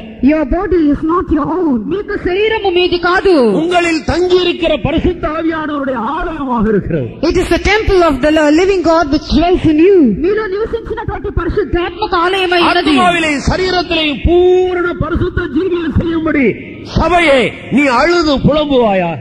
Oh church, weep and lament so that you might live a perfect life of holiness in your soul and your body. మీ యొక్క ప్రాణమందును శరీరమందును పరిశుద్ధ జీవితం చేయుటకు సంగమా నువ్వు ఏడుము కన్నీళ్లు విడిచి విలపించుము. இரவு சென்று போயிற்று, பகல் சமீபமாயிருக்கிறது. The night is fast spent, the day is at hand. రాత్రి చాలా గడిచినది, పగలు సమీపించి ఉన్నది. நம்முடைய ரகசிய ஜீவியம் எல்லாம் ஆண்டவருக்கு பிரியம் உள்ளதாக மாறட்டும். Let all the secret life become one which is pleasing unto God. మన యొక్క రహస్య జీవితం అంతా కూడా ప్రభువునకు ప్రియముగా ఉండనేమో. எல்லா நேரத்திலேயும் தேவனுக்கு முன்பாக நாம் பரிசுத்தமாய் ஜீவிக்க ஒப்பு கொடுப்போமா. Let us surrender ourselves to live a life of holiness before the Lord at all times. అన్ని సందర్భములో దేవుని ఎదుట పరిశుద్ధముగా మనం జీవించే నిమిత్తము సమర్పించదము. வெகு சீக்கிரமாக ஒரு சத்தத்தை நாம் கேட்க போகிறோம். Very soon we are going to hear a voice. అతి త్వరలో ఒక శబ్దము మనం వినదము.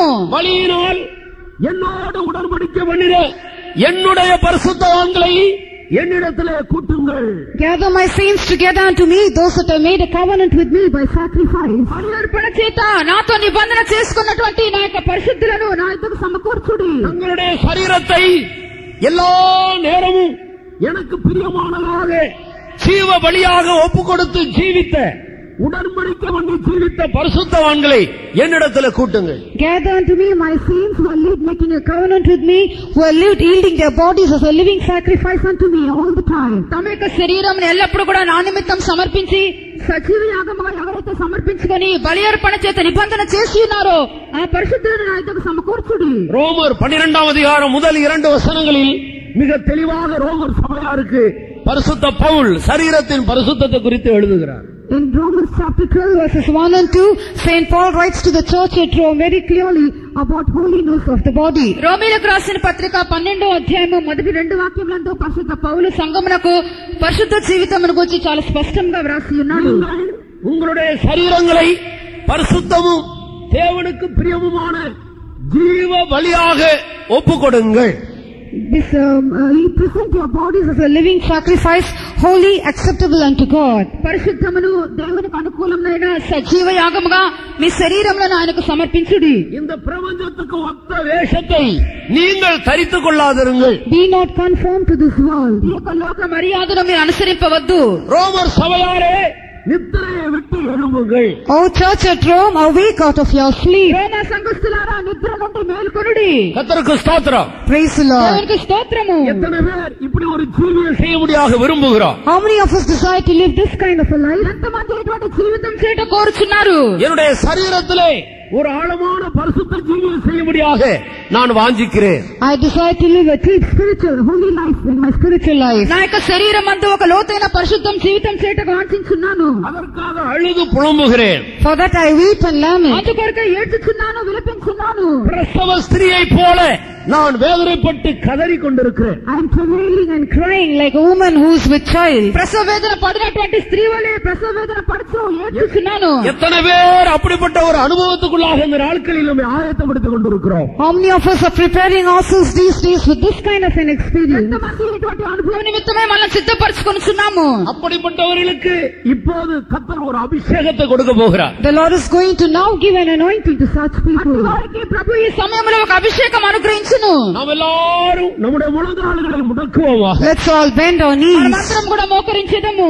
நம்முடைய கண்களை மூடி ஆண்டவருடைய கரத்தில் நம்மை சமர்ப்பிப்போமாக. Let us close our eyes and surrender ourselves into the hands of the Lord. మన కన్నులు మనం మూసుకొని ప్రభువునకు మనం సమర్పించుకొనిదము. ஆண்டவரே, நீர் எங்களுடைய பிதா. Lord, you are my Father. ప్రభువా మీరే మా తండ్రి. நாங்கள் களிமண். We are clay. మేము చిగటి మన్ను. நீர் எங்களை உருவாக்குகிற தெய்வம். You are a God who molds us. நீ మమ్మల్ని రూపించినటువంటి దేవుడవు. அருமையான தேவனுடைய பிள்ளையே, உன்னை ஒருபோதும் உருவாக்கிக் கொள்ள உன்னால் முடியாது. Beloved child of God, you can never mold yourself. దేవుని బిడ్డ ఎన్నడూ కూడా నిన్ను నీవు రూపించుకొనలేవు. ஒரு களிமண் குயவருடைய உதவி இல்லாமல் தன்னைத்தானே ஒரு பாத்திரமாக வணிந்து கொள்ள கூடுமோ?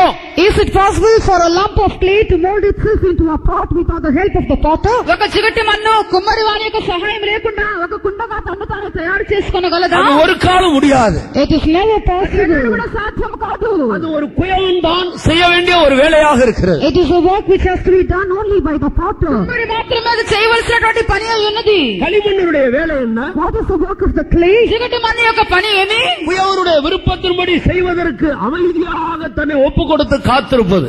It has to silently yield itself and keep waiting for the will of the potter to be fulfilled. కుమ్మరి చేయనట్లుగా మౌనముగా కనిపెట్టుచు ఉండవలెను.